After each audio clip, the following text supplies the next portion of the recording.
franchise rights alone will make us rich beyond our wildest dreams.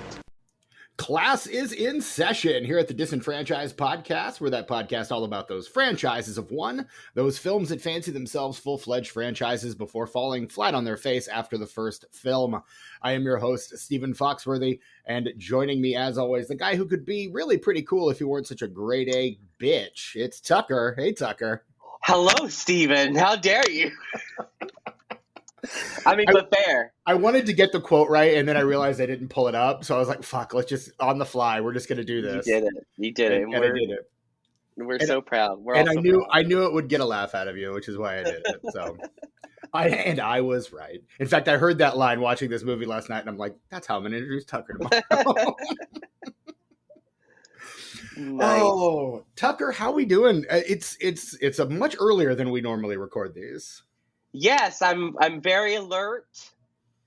You know, I've swapped out my normal beer and/or cocktail with a giant mug of coffee. I'm drinking Damn it! I got a beverage here, man. It's spelled B-A-I. Bye. Never known how to pronounce it, so I just pronounced it bleh. According to the Justin Timberlake commercial, it's bye. Okay, much bye. like Justin Timberlake himself. I can't say that. That'll get me sued. Allegedly. There we go. I can't get sued now. That's okay. Ain't nothing to be ashamed of. Hey man, being bisexual, that's the most options, dude. Correct. Well, pansexual, but yes. Options. Well, I guess. I figure if you're bisexual that you'd be into everything in between as well. Not necessarily. Really? Bi implies a binary. I thought it was bi as in two different things you like instead of just one. Correct. Whereas pansexual is everything. It's Peter Pan. No, it's not. Oh. It's not Peter Pan. No, that's another P word, which I will not say on this podcast. Think of the happiest thought, any happy little thought. No. Think of girls or think of boys. Think of everything in between. Yeah, but because you're bi. Thank you. That's why we can't have nice things, ladies and gentlemen. I'll be here all week. It is a new episode of the Disenfranchised Podcast. Tucker. Good God. There's a new Final Fantasy movie or Final Destination, not Final Fantasy. I keep doing that. Fuck me. There's a new Final Destination movie in theaters this weekend. And so to celebrate, we thought we'd cover another teen movie of that era that didn't get a franchise. Tucker, what are we talking about today? We're talking about the stone cold classic, The Straight Up Faculty. We are talking about the 1998 Robert Rodriguez film, The Faculty, written by Kevin Williamson, Mr. Scream himself, and starring, in alphabetical order, Jordana Brewster, Clea Duvall, Laura Harris, Josh Hartnett, Sean Hatosy, Selma Hayek, Famke Janssen, Piper Laurie, Chris McDonald, Bebe Neuwirth, Robert Patrick, Usher Raymond, Jon Stewart, Daniel Von Bargen, Elijah Wood, with small appearances from Summer Phoenix, John Abrahams, and Harry fucking Knowles. What a cast, Tucker.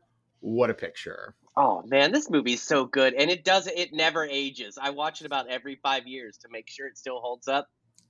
It really does hold up. Fantastic. Even the effects, even though they don't hold up to today's standards because of the context of the film and the fact that they use a lot of practical effects, even the shitty CGI still looks good. Right. Like, even makes it creepier. Like, when he goes out to the field and the coach is standing there with all the shit coming out of his face, and the lightning strikes and you see the teeth, and it looks really fake and like CGI, but it's very effective at the same time. Like, because it looks bad, which that happens sometimes. I mean, late often. 90s. It's a late 90s thing, right? Like, this is kind of how we were making movies in the late 90s. And Robert Rodriguez has a talent for making bad CGI work somehow. There's I was listening to the Blank Check episode on Jurassic Park not too long ago, and they were talking about how when they were putting together the CGI models for the dinosaurs, they were like, there are two ways to make this look decent on film. If we do it any other way, it's going to look weird. We need to set it at night, and we need to make it really wet. and which is why the T-Rex scene is at night in the rain. That's exactly why that scene is what it is, and why it's so effective. Because at this point, CGI is still a relatively burgeoning market, and I think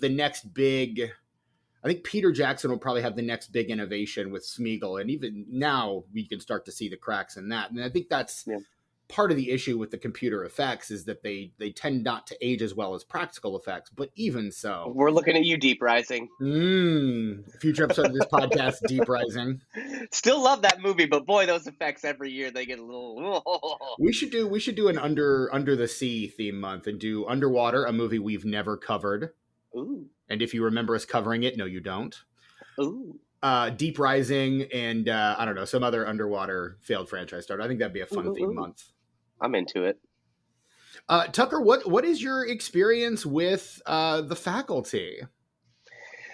Well, when this movie came out, I was already a big Scream fan. I saw Scream during its, even though I wasn't old enough, I bought tickets to Austin Powers.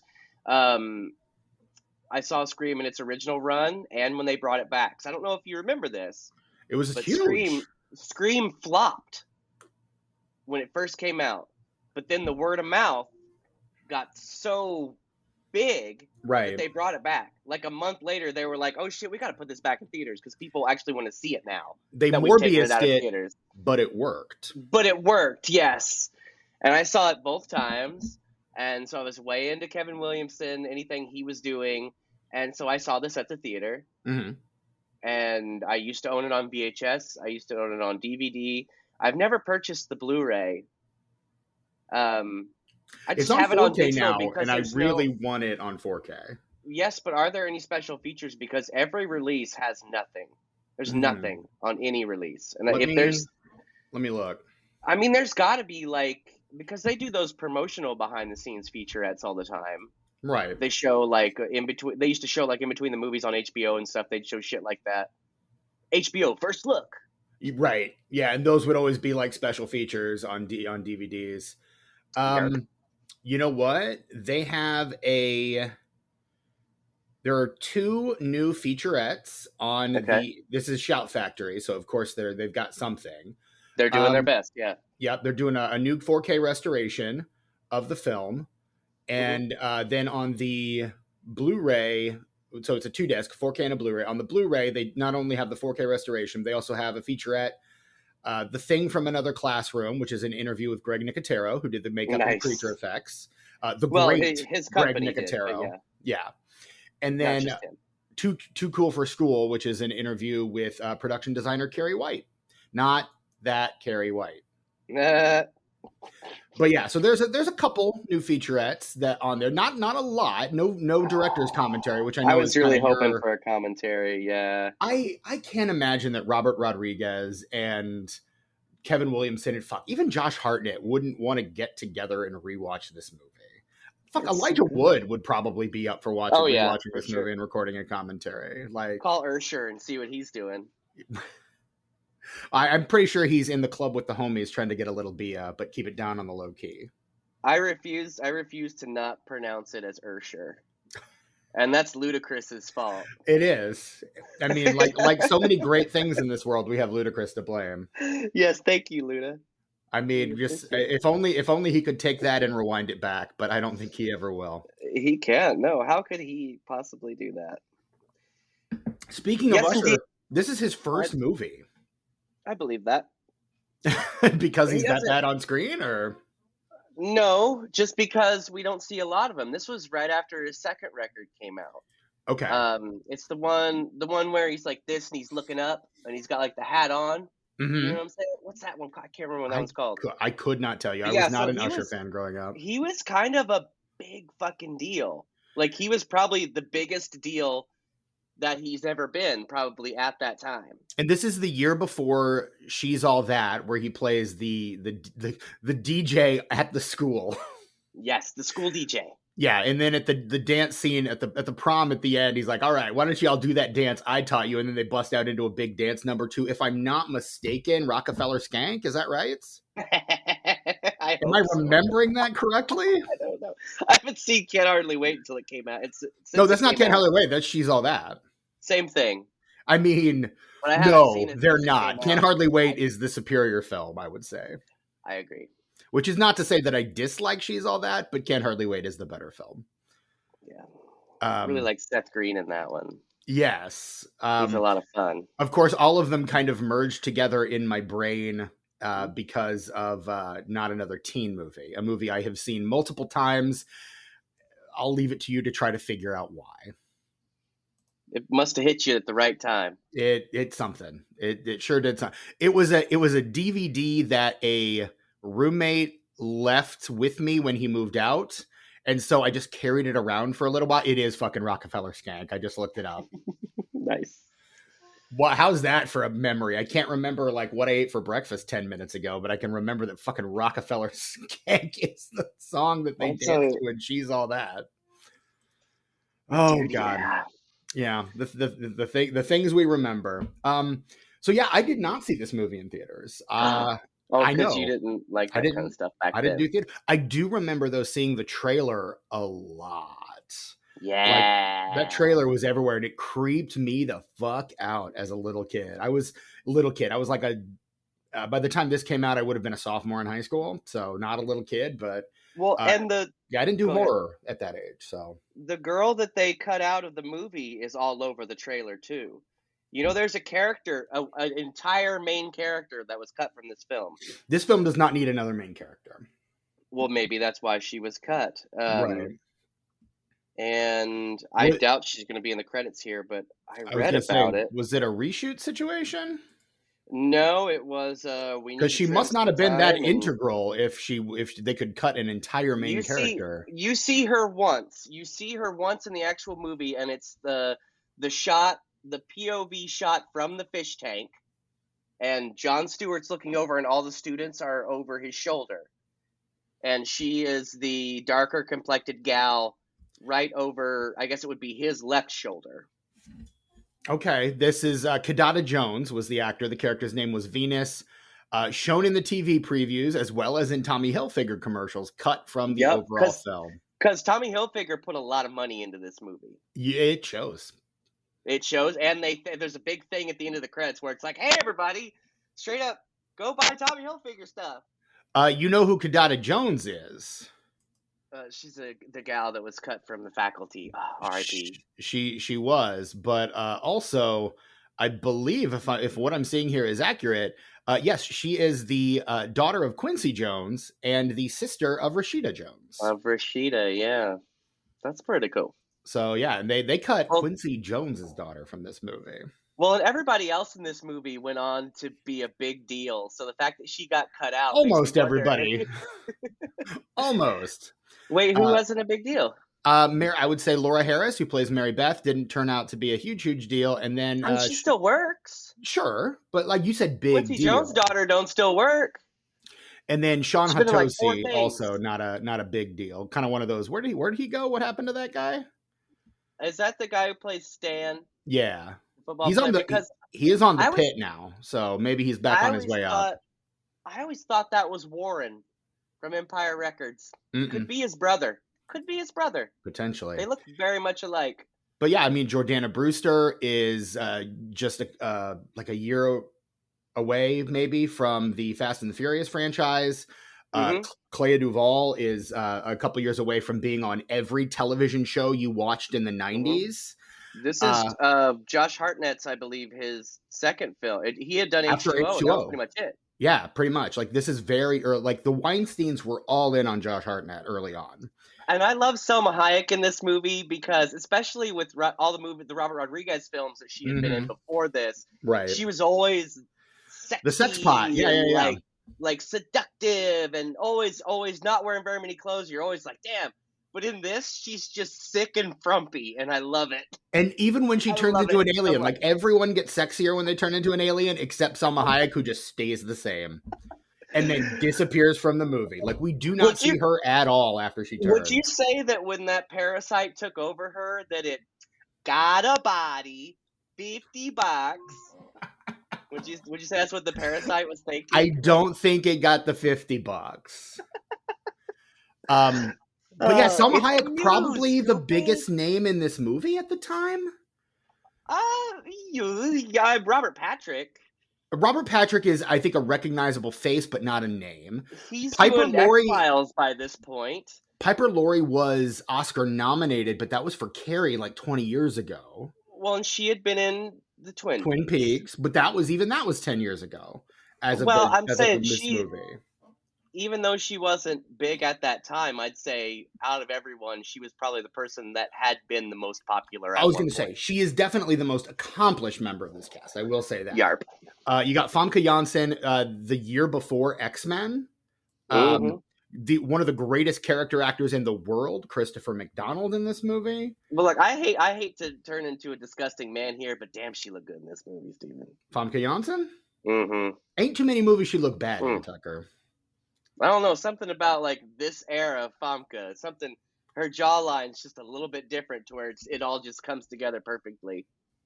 No, she's and there's that teaching Mrs. Tingle element to this that Kevin Williamson would go on to explore in his own film, where the teacher-student relationship that is heavily alluded to in this. And it's okay because Josh Hartnett got held back his senior year, so he's repeating it. He's not a minor. Slightly older than everybody else, right? It's legal. He's still a student, and it is ethically gross. As someone who has been on a couple of faculties, still ethically gross. No, agreed. I'm just saying. But also, I will step back from being gross and say everybody looks good in this movie. Everybody is late 90s fly, smooth skin, great hair. Everybody looks fantastic. I don't think I've ever seen skin smoother than that main gal. What's her name? Jordana Brewster? Jordana Brewster. Well, that girl's skin, I could not stop looking at that girl's skin because it's so smooth. Tucker, if you would like to see more of Jordana Brewster, then I would highly encourage you to watch a little franchise called The Fast and the Furious. Yeah, she maybe. is all over those fucking movies. She probably does. Probably does. Melon. You think so? You think she's still rocking cucumber melon after all these years? I could hope for cocoa butter, but I don't think that's for her, really. Touche. You also have another phenomenal character actor, Daniel Von Bargen, who I know best from Seinfeld and Malcolm in the Middle, and Brother, Where Art Thou? All three of which he is phenomenal in. And then this is Elijah Wood right before Lord of the Rings. In fact, according to the IMDb trivia, it's Harry Knowles who lets him know that Lord of the Rings is filming and convinces him to audition. So I believe that. I hate Harry Knowles, but yeah. For people who weren't paying attention, Lord of the Rings was Elijah Wood's big break. But despite the fact that he had been a child actor growing up in film. In so many big films. Mm-hmm. Motherfucker starred in Flipper, dude. Yeah. And The Adventures of Huck Finn with the great Courtney B. Vance. Mm-hmm. In so many... The Good Son. North? I already said North, but... Oh, you did? I missed North. Cool. Sorry. North twice. He was in it twice. He was. As North and as Elijah Wood. Pulling double duty. Absolutely. Fantastic. Apparently Lewis Black was in this movie? It's not that Lewis Black. Are you sure? Yes. Okay. Because that Lewis... Oh, yeah. It is a very different Lewis Black. Yeah. Lewis Black spells his first name Lewis. Ah, that makes more sense. But you know who else has a cameo in this movie? Speaking of political comedians... No.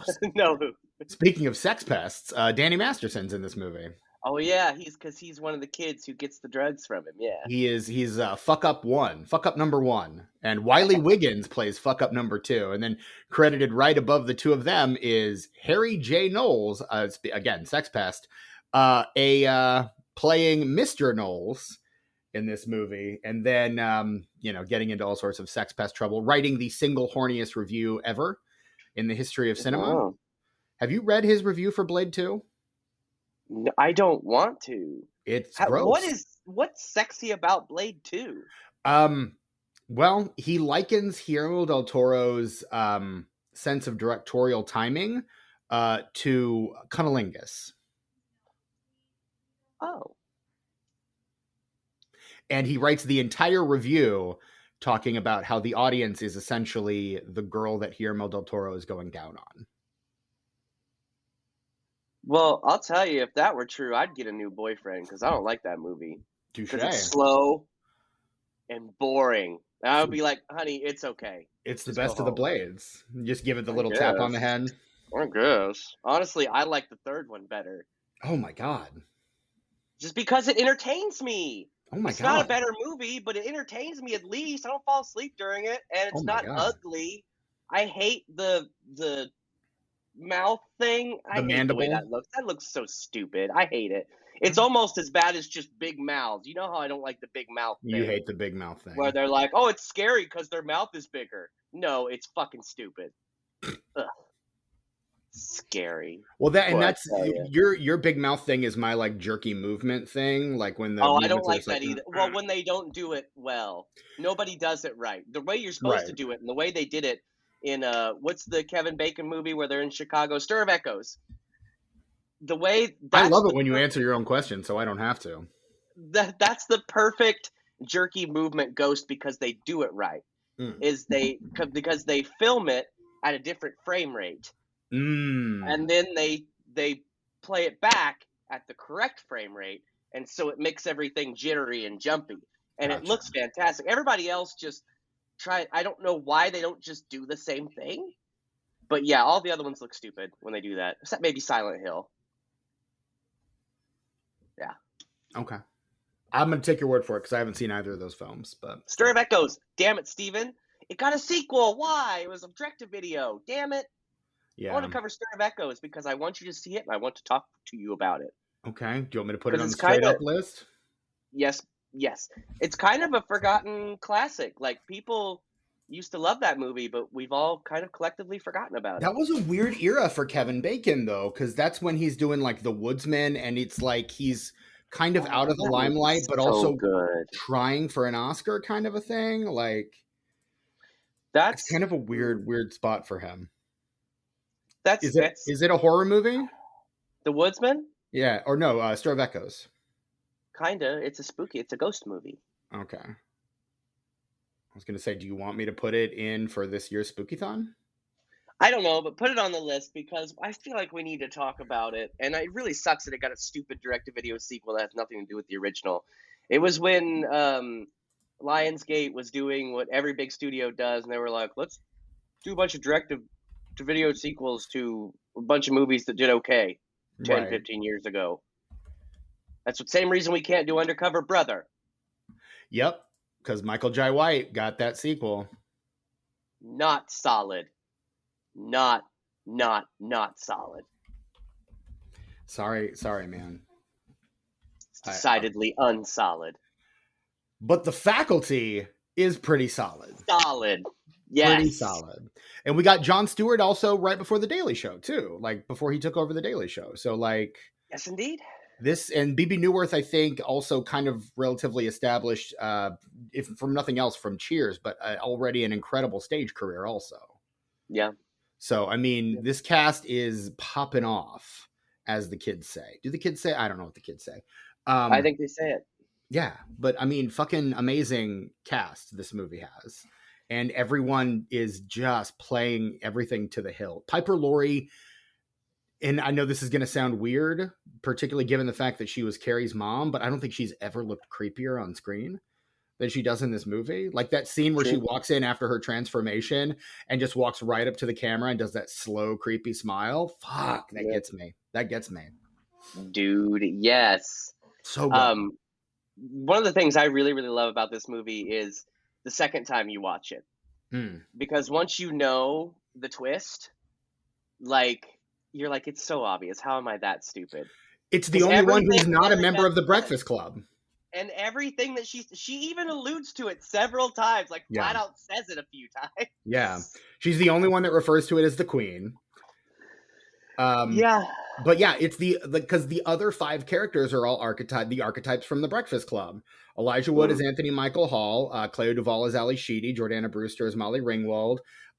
Josh Hartnett is Judd Nelson. Sean Hatosy is Emilio Estevez. Like, it's the Breakfast Club and then the new girl, which you think is going to be your entry point in. And that's kind of one of those, the final girl is the bad guy twist that we would get later on in stuff like Scream 4 and All the Boys Love Mary Lane, that kind of sets up those other future movies, and I think does it better because she's integrated in. Like you're introduced to her as the new girl. You're like, oh, this is the character I'm supposed to be latching onto.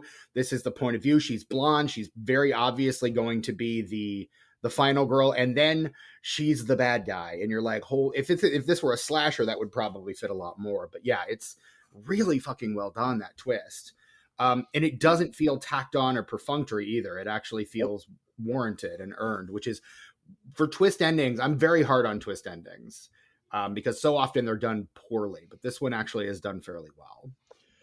I agree. The only problem I have with it is, like I say, one of its strengths is watching it again and seeing how just plainly she telegraphs it. But she is new here in a very real way. It is kind of sad that they don't cover their asses continuity-wise with the when they're doing the scene from The Thing where they're testing to make sure everybody's human. Right, which is a great scene. And she does it. In that shot, she moves back, and you can see that the lid is still on. Yeah. It's still on. So at the end, when they have the little cutaway to her, when she didn't even need to alien finger that. She could have regular fingered that. But when they do that, and then you watch it again, you're like, well, but the cap's still on when she sniffs it. What are you guys doing? It was probably just, guys. It was a couple things probably happened. One, they didn't have that quite nailed down yet. Or two, they just used a take where they couldn't cover that up. They should have used another alternate take of her doing that. Agreed. Well, there's actually the continuity with the caps on the pins during that scene it's not great. There's a lot of times where caps will appear and disappear between shots. Rodriguez does not strike me as the kind of director who's going to get really hung up on continuity, though. Especially when it's stuff like that, little stuff that only little goofballs like myself are going to stare at and notice. For all his gifts as a filmmaker, and there are many, he is a very good filmmaker. The man knows versatile how to make a good too. movie. He can make anything. He can make any movie. I think there's a case for him as an auteur, but also he's the most journeyman of auteurs because he is both for sure. He introduced the character Machete in the Spy Kids movies. Just to kind of give you an idea. Spy Kids, by the way, one of the very few single director franchises. I think he's directed every single one of those. Yep. Which is insane. Even the one that doesn't have any of the main characters in it, he directed that one too. Yep. But yeah, the man is, and he's prolific too. He's just got his little studio down there in Texas. People just come to him. They do just shoot shit in his backyard and then just go. I think he was talking about how when Lady Gaga was in Machete 2 or Machete Kills, she came in to do just a couple days. He's like, yeah, just come down for an afternoon. I'll shoot you out in 5 hours. And so she came down to his house, went into his personal studio, and he just shot all of her scenes in 5 hours, and she was gone, because she was in the middle of a tour or something. And so she just stopped, in between stops on her tour to shoot a movie with Robert Rodriguez. He's really knowledgeable, really efficient. And I think it's because he gets his start in independent film, The Rebel Without a Crew, maxing out his credit cards to make, this tiny little, Mexican gangster movie in Mexico, of course, fucking whatever. But yeah, El Mariachi is it's an amazing movie, as is the sequel Desperado. The third, not so much, but yeah. What? I like Once Upon a Time in Mexico. I think it's the perfect ending. You know who you don't need in one of those movies? Johnny Depp. You don't need a Johnny Depp in that movie. I would argue I really like his character in that movie because so the time that Robert Rodriguez is doing Once Upon a Time in Mexico is the same time he's fucking around with Planet Terror and Machete. And it very shows experimental shit. Because El Mariachi and Desperado, the tone kind of evolves between the two. Right. So for me, Once Upon a Time in Mexico is the natural evolution of that tone within the context of the kind of shit that Rodriguez was fucking with at that time, which was Grindhouse, B-movie exploitation homages. Right, which that's what Once Upon a Time in Mexico is. That's not what I was, I guess, looking for in a sequel to those two. But yeah, Which is um, fair. It's a big tonal shift, but I like think it this, is the natural progression of the series. it comes out the same year as Spy Kids 3D Game Over. And then you get Sin City in 05. I remember seeing that in theaters. Me too. Also in 2005, Shark Boy and Lava Girl 3D. So he's experimenting with the 3D technology in his Yep. kids' movies. And then 2 years after that, we have Grindhouse, Planet Terror, and then the Machete short, which he then expands out into a full-length film in 2010. So, I mean, this is his fourth movie after El Mariachi, Desperado, and From Dusk Till Dawn. And like, this is still him in his kind of like, I'm making like kind of trashy genre stuff phase before he hard pivots to Spy Kids literally 3 years later. Like his next movie after this is Spy Kids. And I don't know if it's a reaction to this or just a desire to do something different for his own children. But like there's a hard pivot in his career after this. And then you find him straddling the line and like doing a back and forth. Well, I'll do a Spy Kids and then I'll do something harder. I'll do a Spy Kids and then I'll do something harder. Like it's a back and forth pivot. Like he's still doing them. There was one that came out like 2 years ago. Exactly. Yeah. His last movie, in point of fact, outside of the music video for Mammoth's The End, is Spy Kids: Armageddon, which he made for Netflix into 2023. He also has that 100 Years movie, which is not supposed to come out for another 100 years, with John Malkovich, a movie that none of us will ever see. No, nobody that made it or is alive when it was made will see it.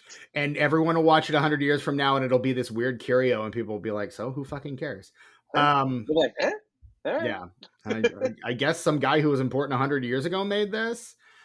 But he's all of our stuff's made by AI now. I don't understand. People used to make art. That's crazy.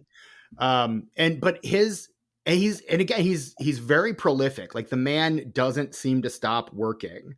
Mm-hmm. Like this is not the first Robert Rodriguez film we've covered. We covered Alita Battle Angel.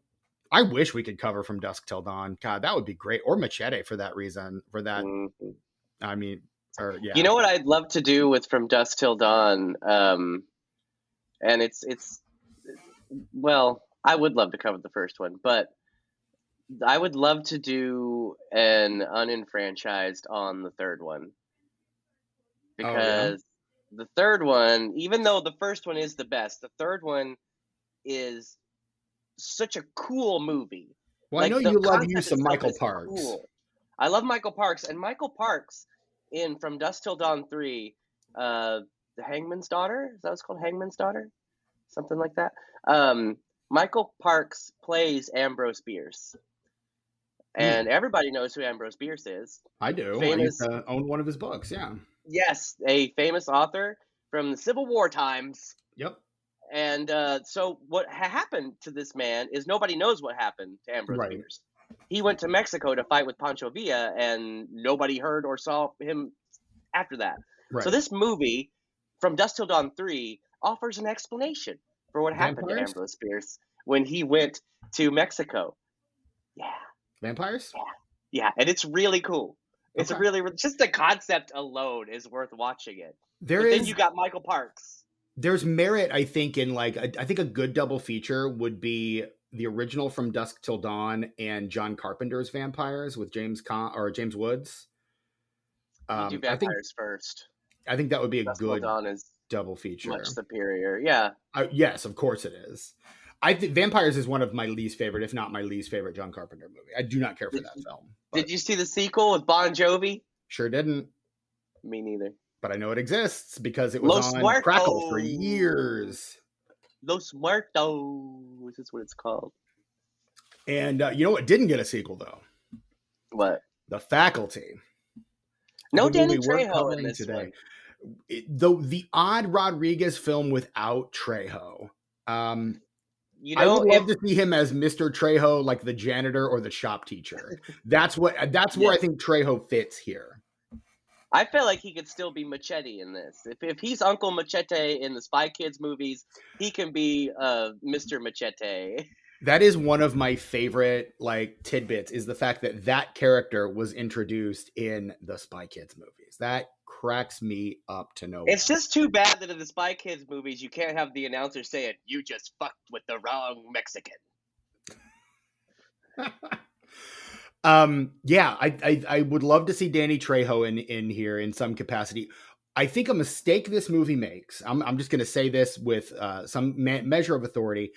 I feel like the only adults in this movie should be the teachers. As much as I love Christopher McDonald, and I Christopher do, McDonald, oh man, he's underused in this. he is, which is why He's part of the reason why I think you don't need that character. You don't need the parents at all. It's Like true. I get why, because it's this idea that it's not just at school, we're not safe anywhere. Like I understand why, but I don't think it needs that, and I think it's more potent if the only adults that you encounter throughout the course of this film are the faculty, the titular faculty. Yeah. You know, I think something that makes this hold up, makes it continue to hold up. Every time I watch this, I can't believe that there is zero homophobia, Right? Which is zero racism. we just fucking covered Dude, Where's My Car, which has all of that shit and came out 2 years later. Yeah. Yes. Yeah. The closest thing they have to anything that's even relatively would make anyone clutch their pearls Danny is the coach. Masterson. Well, he's in it, but like his character doesn't do anything like particularly despicable. But the coach at one point calls the team ladies. Yeah. And that's a coach thing anyway. It's a coach stereotype for sure. sure. That now, yeah, people probably still do that now. Like, it's just a thing. I don't know. Are you an Arrested Development fan, Tucker? I forget. I've seen all of the seasons of Arrested Development, and I do enjoy it quite a bit. Yes. There's that joke. There's that episode where everyone is getting really litigious about calling people by homophobic slurs. And so the drill sergeant, but it's the one where Buster joins the army, and the drill sergeant like can't use like any epithets or slurs, and so he's just like, and it's played by the big tall guy from Reno 911, and he's just like, well, I can't say that. You said that. I can't say that. It's very funny. And then when Job shows up to like goad Buster by calling him all the slurs that he couldn't call him, the drill sergeant is just standing back going, "Yes, do it, you beautiful bastard." And it gets me. Like that's kind of, I think, where that joke has progressed to. And I kind of like that progression because R. Lee Ermey kind of made like drill sergeants and coaches kind of like made that stereotype for decades because of Full Metal Jacket. Yeah. Like that became this, and Robert Patrick in the early and late scenes, like the bookend scenes of this movie, is basically doing that. Is basically kind of channeling R. Lee Ermey in Full Metal Jacket. And I think otherwise you could probably, if not for all the nuance and stuff that he needs to play in the middle, you could probably just cast R. Lee Ermey. But you need someone like Robert Patrick to really sell the creepiness of I've been a terrible person, but now I'm nice. And what kind of human being would I be if I weren't understanding you in this moment? Like it's kind of, his scariness comes from his ability to have a complete stone face, completely emotionless. He can do that. Yeah. And I'm sure T2 got him this role for sure. Oh, because without question. Movie, that is an exercise in just the only one who can do that better is Buster Keaton. Like just like with the zero emotion. And then in that first scene where he's like attacking the other members of the faculty, he's at the end of the hallway and Piper Laurie's like screaming at the door. And then you just see Robert Patrick just slowly break into the T-1000 run. And there is, again, if there's another thing that he does better than just about anybody, it is running, like with like steely resolve. Like a machine. He looks like a robot running. Right. And like no emotion, again, with the complete stone faced, like, and I think you said it during our technical difficulties, as though he is expending no effort whatsoever. None. He could do it all day. Exactly. All day. Can and should. But yeah, and again, that's, I think, one of his superpowers as an actor is the ability to just do shit like that. What makes him, I think, really, really work in this role. And again, I think it just perfectly cast this entire movie. Well, I think Robert Patrick is a very special kind of actor because as he has aged, he has figured out what works. Back then, because of the way his facial structure was and how smooth his skin was, he was robotic, creepy guy. Right. Now he's old and grizzled. So he has adjusted those kind of roles. And like, if you don't know it's Robert Patrick, like speaking of From Dusk Till Dawn, Robert Patrick plays the Harvey Keitel role in the television series. And he's fantastic. And he's not robotic or machine-like at all. He's a preacher. He's an old preacher. And the fact that he has evolved to really play to the strengths of his appearance is, I mean, you don't see that a lot with actors. Actors just do what they do. Right. Robert Patrick, every time like his body changes, he's like, okay, this works for me now because it's how I look. So I can do this really well. Is one of those great, like, I've heard, Kevin Smith tells the story on Cop Out how like Bruce Willis is like, your makeup person's doing it wrong. It's blood here, sweat here, mud here. Like, that's the way that it works on my face. Like, he's been doing it so long that he knows what his angles are. He knows what looks and what doesn't. And I think Patrick is the same way. I mean, this is a guy who's been doing it for decades. And even at this point, even though like his big break was in Terminator 2, that was probably the first thing most of us saw him in. The man was still working even long before that. Like, the man has credits, if not in film, then at least on stage, right? So, I mean, his first movie is 1987's Equalizer 2000. What a great film. What a cast, what a picture. What a cast, what a picture. He's in Die Hard 2. Does anyone remember that he's in Die Hard 2? Because he is. Yeah. Terminator 2 Judgment Day. Who doesn't remember he's in Come on, man. Then he reprises his role as T-1000 in Wayne's World 2. Have you seen Wayne's World. He starts running after him. He reprises that role again in 93 in Last Action Hero. Yep. But he's in an episode of Tales from the Crypt in 92. It's implied in Last Action Hero because he can't technically be. He is credited T-1000. as T-1000. Really? On IMDb. Wow. Okay, I never knew that. Yeah, I know. I don't know if he's. I made that. Wow. Yeah, I don't know if he's uncredited in the film, but IMDb has him credited as T-1000. So. Well, he's. So I mean, yeah, but man works. Man gets work done. Like, he's been doing it at this point. At the time this movie comes out, he's been doing it for over a decade. So again, if anyone's going to know his angles and know what he does well, it's going to be him. And year before, one of your favorite movies, Copland. Oh yes, he has a mustache in that. It's that's the first time you see him, like, well, as far as mainstream movies go, the first time you really see him act outside of just being like that stone cold machine like kind of guy, right? Because he's your blue blood everyday shitty cop, and he's got the mustache, and wow, he's kind of scary in that movie too, but for different reasons. Yeah, I mean, he's a good scary guy. Like, he plays a good horror character, a good villain, frankly. He's the villain in James Gunn, the first season of James Gunn's Peacemaker as well. Because he's his dad. Yeah, he's his dad. Plays Pappy. Yeah. But yeah, he was phenomenal in that as a grizzled old racist. So yes, yeah. Now he owns a Harley dealership in LA now. Oh, he just opened it. I think it was either last year or year before last year. I follow him on Instagram. Okay, I have no desire to own a motorcycle, but I kind of want to stop in there just to get shit signed. He's a big Harley guy. He has his own like little motorcycle gang. They're all like sober guys. Okay, who used to not be so sober, right? And now they ride instead of drink. There you go.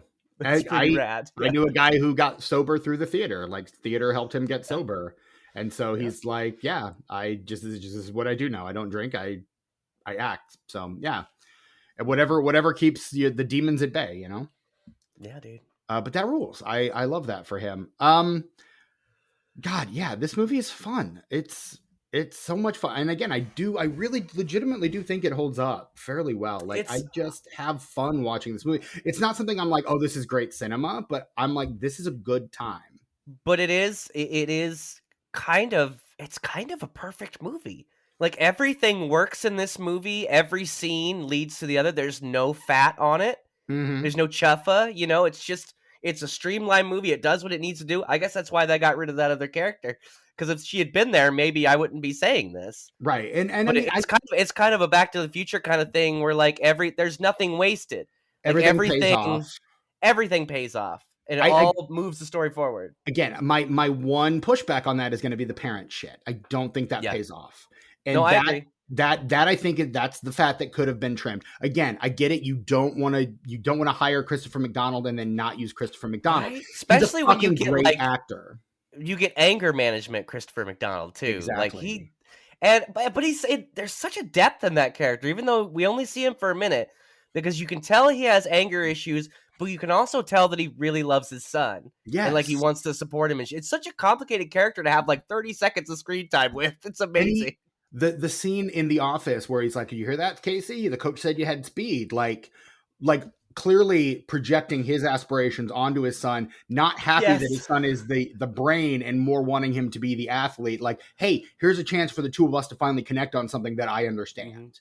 Like, and it's all in that one line delivery, and it's so fucking well. And again, that's what Christopher McDonald brings. He's such a great actor. Like, that's why you hire him. Even when he's in bad shit, looking at you, Secret Invasion, he's still really good in it. Yes. Like, I think he's the villain in the Robin Williams Flubber. I feel like future episode of this podcast, maybe. But I think he's the villain in that as well. He's in fucking Quiz Show. Of course, you know, people our age know him best as Shooter McGavin from Happy Gilmore. Who will apparently be back for the sequel? I'm hearing. He was in something I watched recently. Hacks. Like something. Oh yeah, because he's the studio, or not studio, the guy who owns the casino where she's yeah. But that's a complicated character too. That's another one where like it's a very complicated character. It's a guy who does shitty stuff, but is not necessarily a shitty person. Yeah. I love him as an actor. And even when I was a kid, I clocked him as an actor. I think one of the first things I saw him in, Tucker, do you remember the movie House Arrest? Speaking of movies from this era, with Jamie Lee Curtis and Jennifer Love Hewitt. He's in that movie. Kevin Pollak is in there as well. That was, I think, one of the first movies that I clocked him in. And yes, in 1996, House Arrest. Good God, why did that movie just suddenly enter my brain back again? But yeah, he plays the father of one of the kids that lock their parents in the basement. Wowzers. Wallace Shawn in that movie as well. Jennifer Tilly in that movie, I believe. Yes. Ray Walston, like great Colleen Camp in that movie. Like, holy shit, what a cast in this thing. But again, kind of like the adults don't understand, and it's, the kids versus adults thing that becomes so, I don't know, ubiquitous throughout this era. And this movie, I think, is emblematic of that as well. But you've got Christopher McDonald kind of playing in both of those sandboxes very well. And again, playing two very different characters. He's the bad guy in The Iron Giant as well. Does the voice of the bad guy in The Iron Giant. Like, he's just all over the place. Such a great movie. Such a great actor. Does not need to be in this movie. It's funny because his character in The Iron Giant looks, I think, more like Robert Patrick than it does Christopher McDonald. But I'm glad it's Chris McDonald. Again, I love the man as an actor. I think he is absolutely phenomenal. I just don't think you need that character here. No. It feels like fluff. It feels like extra. And I think the movie would be a lot cleaner if it was just the faculty. I think the reason that I give it a pass is because it is so good. It doesn't belong, but the scenes that he's in are so good that I can't help but be into it. I mean, he is great. I will not hear an unkind word. SLC Punk too. I think that was the first time I saw him. He was the dad in SLC Punk. There you go. He says, "I didn't sell out, son. I bought in." But yeah, I mean, I'm just running down his credits. He's had appearances in He's in Dirty Work. He's Ward Beaver in the future episode of this podcast, Leave It to Beaver. Yep. We'll do an entire theme month around, movies that were based on like 50s and 60s television shows, because we've got enough to make that work. I like those. You do. It's too bad the best ones got sequels. They did, all of them exclusively, and the rest of them, what's left over is what we're covering. But yeah, I mean, he's just in everything, and he's the TV host in Requiem for a Dream. Like, yeah, I was gonna say, yeah, he's the advertiser guy. Yeah, he drops into all sorts of things, and he's a recognizable face. So you feel comfortable with him, but again, he's so great at being an antagonist. Like he and Tate Donovan, I think, should do a show together where they play bad guys or something. He was also in my favorite Coen Brothers film, The Man Who Wasn't There. Yes, he was. He's the door-to-door salesman in Ed's dream. Mm-hmm. When his wife comes back from the dead in his dream. Right. He's the salesman in that dream. Oh my God, yeah. Just again, chef's kiss. Love the man, love his work. Don't think he needs to be in this movie.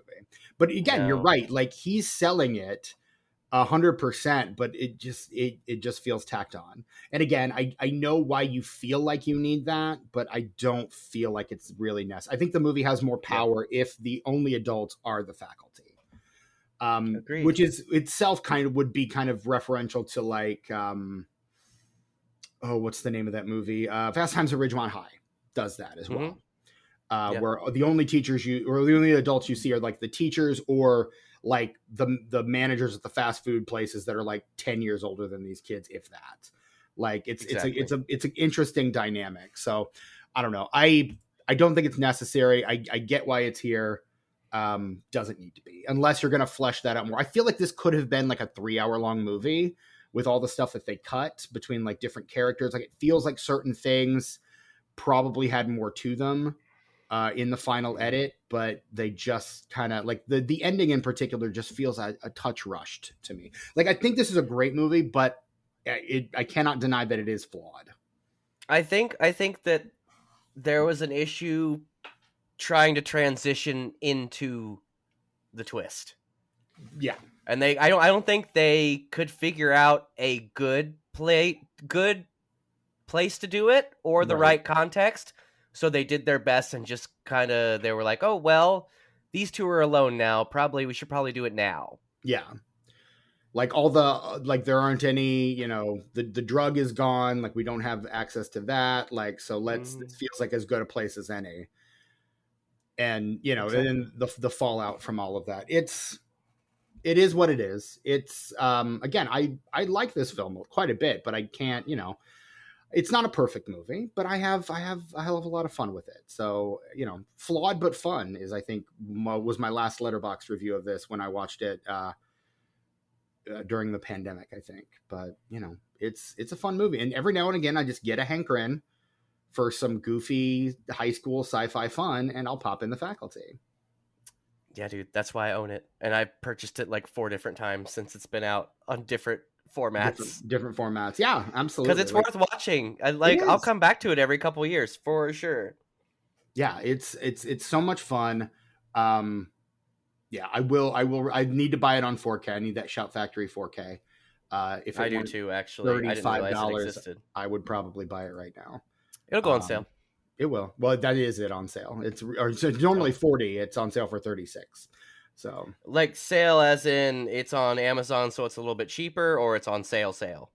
Like, that's the sale price on Shout. I didn't look on Amazon, but okay. Sometimes they'll be like, especially if they do that going out of print sales. Those are the best. That's where you're gonna get the best. But then you run the chance of not getting it because if it gets sold out and then it goes out of print, you're screwed. Correct. It's on sale on Amazon for $34. So, nice. Same price kind of across the board. It's like $2 more on Shout than it is on Amazon. But yeah. What else? What else would you like to speak on with regard to The Faculty, Tucker? Like, there's a lot we love about this movie. It's always more difficult to talk about movies we love. Yeah, because I just like everything about it. Everybody's so beautiful.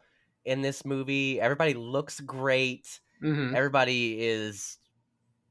I don't think of a bad performance in this film.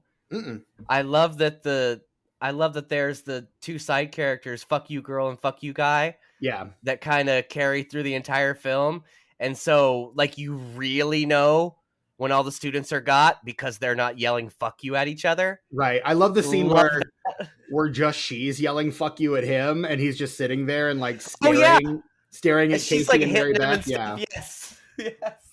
And that's I think another clue to the identity of Mary Beth is because he's like staring right at her as if to like, you know, be like, I'm doing this right, like yeah. But yeah, and again, I think that's a very good runner, and this movie has those like little subtle touches, which again I think is something that Williamson does very well. The Elijah Wood and Jordana Brewster ending up together is another thing that doesn't it feels like very sudden and weird to me. And I think it feels like wish fulfillment on Kevin Williamson's part. Like I was a nerdy kid and I wish Anthony Michael Hall had gotten the girl at the end of Breakfast Club instead of Judd Nelson. So fuck that guy. We're making the nerd the winner here. I don't know, because you get weird relationships out of traumatic experiences like this. And I'm not saying that relationship would last, but going through an experience like that with someone, I think would kind of lead to some unconventional pairings. Sure. I don't know if they would last. I don't think they would. But good for him, because, man, I mean, I've been crushing on that gal since the first time I saw that movie. Like I said, I just... The olive skin, dude, and she's got such smooth skin. I don't know, man. 2 words, Tucker. Fast and furious. I know. If this is the thing that pushes you into finally watching that franchise, then it will have all been worth it. I think in later entries, she is woefully underutilized because her character was connected to Paul Walker. And so when he died, they kind of don't know what to do with her anymore, which sucks. But like 1, 4, 5, 6, and 7, she's all over those. So nice. Just throwing that out there for you. Now, something I did want to mention about this movie is how completely ridiculous it is that it got made, because I understand the Kevin Williamson of it all. I understand the Robert Rodriguez of it all. I understand the entire cast. But who was making a 50s sci-fi body snatchers movie in the late 90s? Well, and I think that's probably part of the reason why it didn't work at all. Like, because the slasher genre, if you remember, 2 years before this, the slasher genre was on its last leg until Kevin Williamson kind of reinvigorated it with Wes Craven for Scream. And so I think this is the Weinsteins going, can he do the same for like a body snatcher kind of thing? Can he do the same for like a 60s or a 50s sci-fi pastiche? And Williamson, for his credit, really seems to love the genre, infuses it with kind of more modern influences like The Thing and The Breakfast Club and kind of the teen movies that had come before. This is basically Scream meets Invasion of the Body Snatchers meets The Thing meets The Breakfast Club. Like, it's all of those things kind of melded into one. And it works. And that's something I think Williamson as a writer does very well. But I think it's, again, and this is a script that I think the Weinsteins had. It was originally written, if my notes here are correct, by David Wechter and Bruce Kimmel, were the original writers of the original screenplay. They sold it in the early 90s. And when Scream came out and was such a success, the Weinsteins are like, fuck, give us this script. Kevin, do a pass, clean it up, put the Kevin Williamson spin on it, and we'll rush this thing into production. And which is exactly what happened. Like, it's the Weinsteins going, horror, that's the thing. You know, this kind of horror in particular, which is why you get, like, right after Scream, you get H2O, which is them kind of rushing the Scream model for an actual slasher movie into production. Well, and like Dimension had the rights to the Halloween franchise for a few years and didn't know what the fuck to do with it. Halloween franchise might have died if it hadn't been for Scream. Honestly. And so the model for Scream, or the model for horror movies that particularly Dimension and Miramax are making going forward, seems to be blank, but make it Scream. And so this is, 50 sci-fi, but make it Scream. Yeah. So Yep. that, I think that's kind of how this movie gets made. And for all its flaws, I still fucking love it. It's so fun. It's so good. It's It's such a such a fun good movie. And even the flaws are good. Yeah. Even the stuff that doesn't work works. For somehow. a sequel, I want to see this play out in a college setting. You know, keep a few of the characters, add in some more characters, and then maybe, So Scream 2. Scream 2, but basically 50s monster invasion movie. But what I'm thinking, like, because the first one is like it's faculty. Well, who else has a faculty? So you either set it in a college where they can all be students again, or you make, if you were to do it now, you make them the teachers. Like Josh Hartnett is like the science teacher. Stokely is the English teacher. Like, you make them the teachers, and then maybe they're the faculty facing off against an invasion of the students this time. Which That's I think how you do the also, legacy sequel. That's the legacy. That's how you do the legacy sequel. Fuck yeah, dude. Robert I'd watch the Rodriguez. shit out of that. Robert Rodriguez, literally, I don't want money. Just give me a based on a story by credit, or based on an idea by. Yeah, based on a sentence by, or you know what? I'll sign that away. Give me a fucking part in the movie. There you go. Fly me down to Texas. I'll come to your studio. Make me the Harry Knowles analog on the faculty. I've been a faculty member, and I'm an amateur actor. I can pull it off. Please hear me now, Robert Rodriguez. Hear me now and hear me later. We know Bobby you R. listen. We know you listen, Robert Rodriguez. We know you're an ardent and adamant fan. I think it could fucking work, unless it's something, one of those like Dogma things where the rights are all tied up with the Weinsteins, which I think, I don't know if that's true or not. It feels like so many movies we talk about have their kind of stench coming off of them because of how ubiquitous they were in the late 90s and early 2000s. It's really unfortunate. And they were putting out so much stuff that, like, it just doesn't, like, there's just so much out there. Another thing I love about this movie, Tucker, I'm gonna throw it out. The soundtrack to this movie is amazing. My feelings about the soundtrack are complicated, because let me tell you this.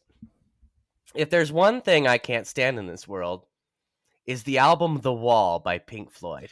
You kind of can't do this movie without at least one song from The Wall. I do love Pink Floyd, but The Wall, to me, while musically it is fantastic, it's whiny, it's entitled. It's like, basically, we wouldn't have 21 Pilots without The Wall, essentially.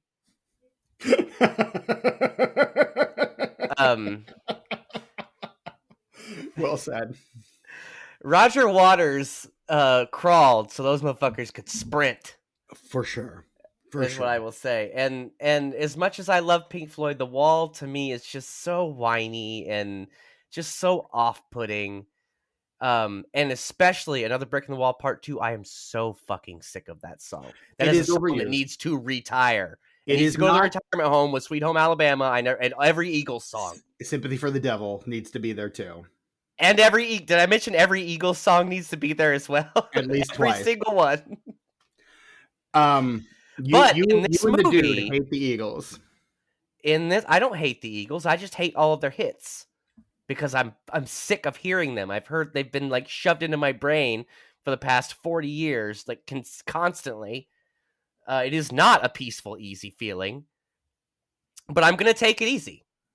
You should. All right. I will. I'm not gonna let the wait for that girl, my lord, and a flatbed Ford slowing down to take a look at you, man. They always do, causing accidents and shit. Yeah. But the version of Another Brick in the Wall Part 2 in this movie, especially when it's just the instrumental, the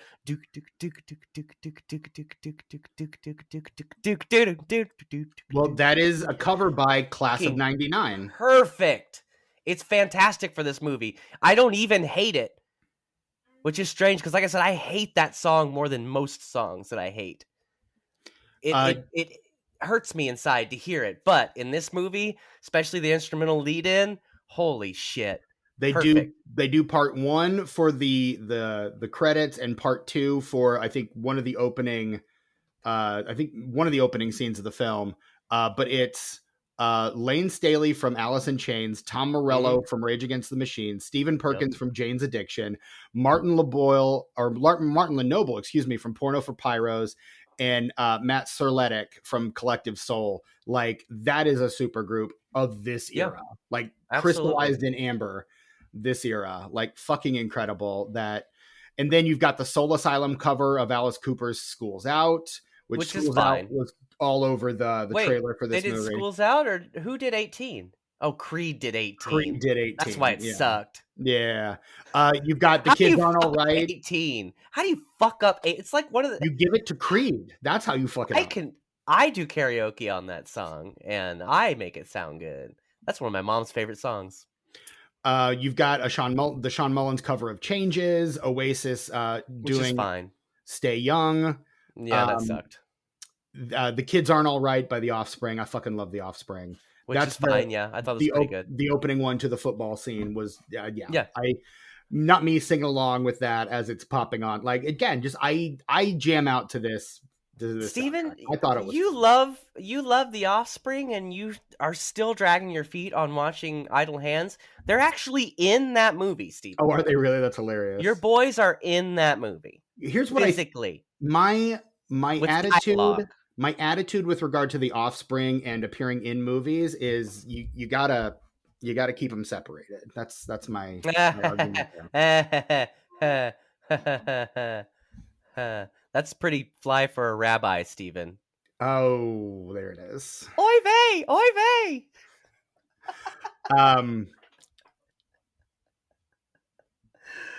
How is Weird Al not in the Rock and Roll Hall of Fame? Like, I'm with John Mulaney on this one. Like, right? Come on. Should be. At this point, yeah, absolutely should be. There are a number of acts that probably shouldn't have squeezed their way in ahead of him, but here we are. This is not the best possible timeline, Tucker. I don't know if you're aware of that or not, but it is not the best possible timeline. No. Yeah, The Faculty, man. Great film. Part of the reason it didn't do well is that it opens Christmas Day 1998. This was a Christmas release. Christmas, not historically a great time for horror movies.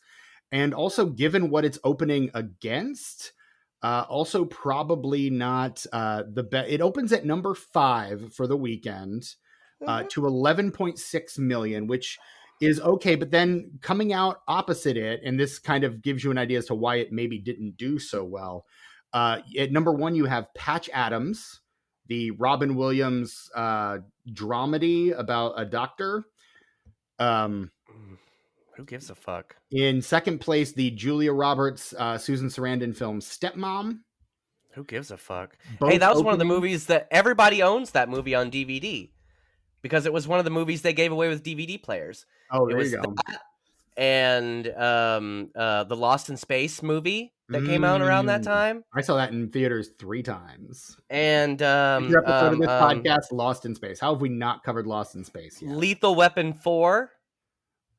First R-rated movie I saw in theaters. And I can't remember what the other one was. But I remember this. Not only do I remember it, but my parents have like 4 copies of each of those movies. That's how I remember it over the years. I'm like, That's funny. There's my parents' 4 copies of Stepmom that they've never watched. In third place, a movie I have probably watched more than any other movie in my life because my sister was absolutely obsessed with it. Tom Hanks and Meg Ryan in You've Got Mail. Your sister loves that movie. She watched it by the time she made it to high school. She had watched that movie almost 40 times. I believe it. And it was usually she would watch it when I was home. So I watched it as many times as she did. It is a movie I cannot bear to watch anymore. It is the reason I will not do a Nancy Meyers watch there, or is that Nora Ephron? Either I will not do their full filmography. Not really, but because of that movie, like I have to avoid it because I can't. It's well, you don't need to watch it, Steven. It's all right here. Yeah, you can just play it in your head anytime you want. Yeah, but I don't want. That's the problem. Yeah, but Dave Chappelle though. In fourth place, a movie you invoked earlier in this episode, The Prince of Egypt. Oh, I love that movie. Is not opening. It's in its second weekend, down from number 2 the week before. to 4th place. And in 5th place, as we said, The Faculty. Rounding out the top 10, also opening this week, future episode of this podcast, Mighty Joe Young at number 6. A Bug's Life at number 7. Star Trek Insurrection at number 8. Enemy of the State at number 9. I like that one. R.I.P. Gene Hackman. A lot. And number 10, Jack Frost, the movie designed for George Clooney, but starring Michael Keaton, which is why the snowman looks exactly like George Clooney. Because there's 2 Jack Frostuses, but one's an evil snowman that kills people. That one I don't think got a theatrical release. No, even the first one was direct to video. Yeah. So The Faculty would go on after opening to 11.6. It goes on to make a $40 million domestic box office off of a $15 million budget, which pretty good. It's not bad. Not bad. They made their money back. But it's not Scream numbers, which I think is the problem. And I think there are 2 things here. So it's not Scream numbers, and everyone else in this cast popped off and started doing different things. So like you can't get them back for a sequel because they Hartnett, Wood, Brewster, and Duvall all kind of immediately explode. Mm-hmm. So you don't really Duvall may have been able to come back and do it, but Wood is spending 3 years in New Zealand. Hartnett is becoming a leading man heartthrob. Brewster is locked into the Fast and Furious. They just kind of start to disperse, and you're not going to be able to pull them back, even if the studio wanted to. Mm-hmm. That's true. That's true. Also, I don't know that this movie works better. A sequel would work better with some distance from the original. I don't think you could do an immediate follow-up and it would really be any good. This is actually perfect lega-sequel fodder in the way that we were discussing it before where you get some of the original cast back to be the faculty. Yeah. And the turns are tabled. And honestly, you could probably cast, Hartnett as a lead now. He's they've all calmed down quite enough to where you could get them all for a decent price. They've calmed down, but then also Hartnett and Wood are starting to gain some momentum back, but not enough that they're unaffordable. I think everyone's kind of in a good sweet spot right now. Rodriguez is still doing his thing. I don't know if Williamson would want to come back to rewrite it. Honestly, give it if neither one of them want to get involved, give it to fucking Radio Silence. Those guys would kill it. Yeah, for sure. So I don't know. I feel like this is a good. I feel like we've if nothing else, we've done good work here, pitching our lega-sequel idea for The Faculty. And you know what? Since we've covered The Faculty, we'll have to cover it if they make it. So. Oh, and you know what? What we do is we leave Josh Hartnett for the 3rd act. There it is. Because he's still fucking around, pretending to be a loser and shit. Mm-hmm. But like Elijah Wood and you got they're Stan hold on, I have to coach. Hold on, I have to make a phone call. And who comes strolling in that fucking car? It's Josh Hartnett. His 74 Chevy Nova, just spinning shitties in this parking lot. There it is, whipping shitties in the parking lot. Yes. Fucking this is so good. This fucking writes itself. It really does. Someone and again, we have this on recording. We're releasing it out into the world. We will fucking timestamp this if we need to. It is 12:41 Central on May 14th, 2025. So if anyone submits a script to Hollywood after that fact, we got the timestamp right here. Oh yeah. Yeah, I would I would watch the shit out of that. Absolutely. Me too. And so, the tomatometer score on this one's a 57, which rude. The critics' consensus, right? Ripoff of other sci-fi thrillers. Fuck you, critics. There's difference between homage and ripoff, and this is not a fucking ripoff. This is not a ripoff. No, not at all. If this is a ripoff, then so is Scream. And it's not. I said, there's a difference. There's a big difference. No, I agree with you. I'm just saying no one calls Scream a ripoff because it was successful. But this one you can call a ripoff because it wasn't. That's bullshit. Metascore, on the other hand, 61, based on generally favorable reviews from 19 critics. A little better, but better nonetheless. And so what do you think Letterboxd has this ranked at, Tucker? I'm going to say, I don't know. I think the meme kids would like this one enough not to make a meme review. I'm going to say this is between, holy shit, 3.7 and 4.1. 3.4, a little high. Oh, what? Little high. Bullshit. Little high. What do you give it out of 5 stars, Tucker? This is a solid 4. Same. 100%. Solid 4. Yeah. I like this one. This is probably the third time I've seen this movie over the last several years. I think the first time I watched it was for one of my Halloween watch throughs. The first one I did actually in 2019, and this is one of the few from that time frame that I've returned to. Like, this one's so much fun. Again, I want to own it. It's such a goofy, silly, fun movie, but it's so straightforward too. Like, it's not necessarily a turn your brain off kind of thing, but also you don't have to think too hard about any of this shit. Exactly. This movie holds your hand, but not in a way that's condescending. Yep. In a way that's just, they're like, come on, we gotta go, let's go, we gotta go. Yeah. You know? It's not condescending. It's not talking down to its audience. It trusts its audience to be paying attention, but it'll also, thread the needle when it needs to. And and the cast, hard to fuck around and go wrong with this cast, honestly. So, Jordana Brewster's the journalism teacher, or maybe we got everyone. We can just plug everyone into like a new. This would work, damn it. Clea Duvall's the English professor. And they don't even have to. It would be a stretch if they all taught like at the same school. So you'd have Jordana Brewster. She would be part of the local newspaper. There it is. Yeah, or maybe a anchored, like a TV reporter or something, or a blogger. Yeah, ooh, there we go. Like some conspiracy blog because she lived through this alien shit, and like all these people have this stigma because they lived through this alien shit. Seriously, someone please let me do this. Dude, right? I don't know if it would be a hit, but it would be good. So yeah, there it is. That's the ranking for The Faculty. God, this movie is fun. The sequel would be called The Student Body. Ooh, there we go. Faculty 2: The Student Body. Yeah. There it is. I like it. Yeah, I think it works. But yeah, how do you feel about The Faculty? Let us know. Find us on social media at disenfranchpod. Shoot us an email, disenfranchpod@gmail.com. Let us know how we're doing. Send us an email and we may read your letter here on the podcast. Shoot us a rating and a review over at Apple Podcasts or Spotify, wherever you get your podcast. Let us know. Give us a rating and a review. We sure do appreciate that. Ratings have gotten a little low lately, and it's because y'all aren't rating and reviewing. So please do that.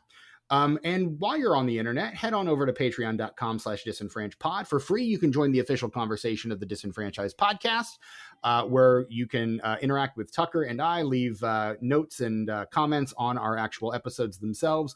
Or if you're not feeling up to that, or rather, if you want more than that, you can drop $5 on us and get access to tons of behind-the-scenes content, including a couple of new pieces that just dropped within the last month, a new episode of What Are We Watching, along with a special Disenfranchised at the Movies, where Tucker and a friend of the show, Evan Wilson, get together to talk about The Apprentice, the 2024 Sebastian Stan, Jeremy Strong film, The Apprentice. So good combo. Something we did. Yeah.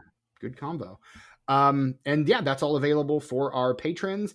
And as soon as I figure out what I'm doing, we'll probably also try to get some of the old episodes of Rule of Thirds up there behind the paywall as well. Oh, I keep forgetting about that. The stuff with Wells U has distracted me. Yeah. Speaking of, I'm your host, Stephen Foxworthy. I'm the co-host of this show, but also the co-host of a new show with a friend of our show, Hope Lickner. Hope Stow. Now she got married. I keep forgetting that. But a friend of the show, Hope Stow, she and I are hosting a show called Wells University, all about the great Orson Welles. At this point, I think we have one episode out. The second episode will be dropping next Tuesday, about the years leading up to the birth of Orson Welles. But we're planning on taking the next several years of our lives to tackle the body of work that exists for one of our favorite objects of curiosity in history is the great Orson Welles. So, and it's a tortured relationship, particularly for Hope. And listen to the podcast to figure out why. But yeah, we're having a lot of fun with it. We just recorded an episode last night as of the date of this recording, and it was a lot of fun. And we'll probably be recording another one here in the next few weeks or so. But yeah, check it out wherever your podcasts are sold. If you're a patron, the first episode dropped behind the paywall, so you've got access to that. So you can find me at Chewy Walrus on Bluesky and Letterboxd, and that's it. That's pretty much all I'm using these days. Don't find Brett on social media. He doesn't want to be found. Tucker, what about you? I'd like to mention that I can personally vouch for Wells University because I've listened to the first 2 episodes as I am producing this podcast. You are our producer, a thing we finally mentioned in episode 6 because we hadn't locked you down until then. Yes, so not only do I enjoy the podcast, but I got a little skin in the game too. You do, and you're making us sound real good. Real good. So go check it out. Go check it out because it's good, and you know that since I'm behind the scenes on it, it's not going to sound like shit. Correct. So, I mean, it's one of the main reasons this show doesn't sound like shit, because otherwise it would. There you go. Maybe. Sometimes it would, yeah. Yeah. I remember before I started editing for you guys, sometimes you guys would accidentally sound good. Yeah. It wasn't intentional, I assure you. No. You begged us. You're like, please, guys, let me edit for you. Please let me edit. Please. Jeez Louise. Oh, man. Yes, but you can still find me on Instagram. I have been posting a little bit here and there recently. And on YouTube at Ice909. That's ICENINE, the number 0 and the number 9. Tuck Bugs still exists, but is still in limbo. But if you have not checked out Tuck Mugs, if you haven't pulled the trigger on that, it's Tuck_Mugs on Instagram. And there it is. We did it, Tucker. We talked about The Faculty. This has been one I've been looking forward to talking about for a long time, so I'm finally glad we got to pull the trigger on this one. Can I tell you what my roommate said to me last night? What's that? I told her, I said, she was going to bed, and I was like, I'm going to go watch The Faculty now for the pod. And she's like, oh, you get to watch a good movie? Because I always complain about all the horrid shit you make me watch to my roommate. And she's like, oh, you actually get to watch a good movie this week. And I was like, yeah, I can't wait. We do watch a lot of bullshit on this podcast, for sure. Sometimes, though, but again, part of that is the nature of the podcast, part of the nature of the concept. But every now and again, a good movie slips through the cracks and doesn't get a sequel. And that's why I kind of want to space those out. Like, we're 5 years in and there's a lot we still haven't covered. And that's intentional because I'm not let's just blow it because we have it. Like, there are a few things I want to keep in my back pocket for special occasions. So this was the time. The time was right for The Faculty. So I'm glad we got to cover it. Dude, yeah, me too. And so we'll be back next week with another failed franchise starter to coincide with a new release. And we've got a guest scheduled for next week too. One of Tucker's favorites. So it's going to be favorite guest. Yeah. It's going to be a good time. So stay tuned for that. This has been the Disenfranchised Podcast for myself, Stephen Foxworthy, and for Tucker, the absent Brett Wright. Until next time, class dismissed. Or should I say, school's out for summer. School's out forever. Hell yeah.